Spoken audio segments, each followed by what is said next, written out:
Ketua Umum Nasdem Surya Paloh menjawab soal janjinya akan membubarkan partai jika ada kader yang korupsi. Sekira sejauh ini puluhan miliar yang kemudian ditemukan dalam proses penggeledahan dimaksud. Oke Mas Niam ya.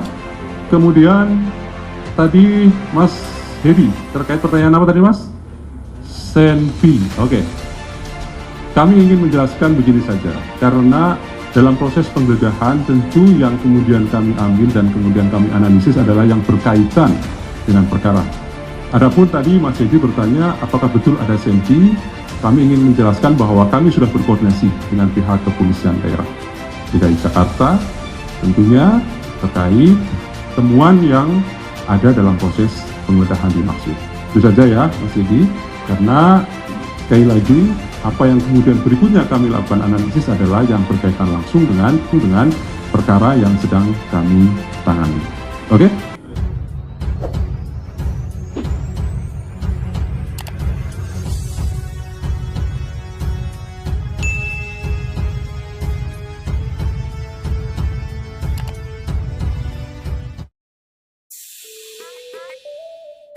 Janji Surya Paloh bubarkan Nasdem jika ada kadernya terlibat korupsi ditagih warganet. Santer beredar rumor Komisi Pemberantasan Korupsi, KPK, telah menetapkan tersangka terhadap Menteri Pertanian RI sekaligus politisi Partai Nasdem, Syahrul Yassin Limpo. Penetapan tersangka ini seolah membuka sejarah lalu. Tak sedikit publik yang mengungkit kembali pernyataan Ketua Umum Nasdem Surya Paloh yang akan membubarkan Partai Nasdem jika ada kadernya yang terlibat tindak pidana korupsi. Hal itu keluar dari mulut Paloh saat memberikan pembekalan caleg pada tanggal 3 Juni tahun 2015 silam. Tidak layak Partai Nasdem dipertahankan, ucap Paloh kala itu.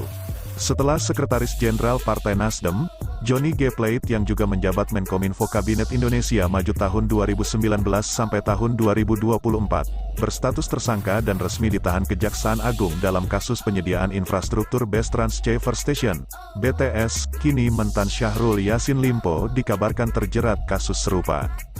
KPK menggeledah rumah dinas mentan Syahrul Yassin Limpo di Kompleks Widya Chandra V nomor 28, Kebayoran Baru, Jakarta Selatan, Kamis tanggal 28 September tahun 2023. Syahrul juga sebelumnya sudah diperiksa KPK, Senin tanggal 19 Juni tahun 2023 lalu terkait penyelidikan kasus dugaan korupsi di Kementerian Pertanian Kementan, salah satunya menyangkut jual beli jabatan. Kasus yang menyeret Syahrul itu ditengarai merupakan kasus dugaan penyalahgunaan laporan pertanggungjawaban, suap menyuap, gratifikasi, dan penggabungan beberapa perkara. Kepala Bagian Pemberitaan KPK, Ali Fikri menyatakan penyidik telah meningkatkan status kasus dugaan korupsi di Kementerian Pertanian, Kementan, ke tahap penyidikan. Tim penyelidik KPK melakukan penyelidikan dan berdasarkan kecukupan alat bukti, expose yang dihadiri pejabat struktural KPK kemudian disimpulkan adanya bukti permulaan yang cukup sehingga naik proses penyidikan, kata Ali pada konferensi pers di Gedung Merah Putih KPK, Jakarta Selatan, Jumat. Warganet di X pun ramai-ramai menagih janji Paloh akan bubarkan Nasdem jika ada kadernya terlibat korupsi. Sudah jadi dibubarkan kah partainya? Ingat bila ada kadernya korupsi partai akan dibubarkan, ucap Surya Paloh pungkasnya.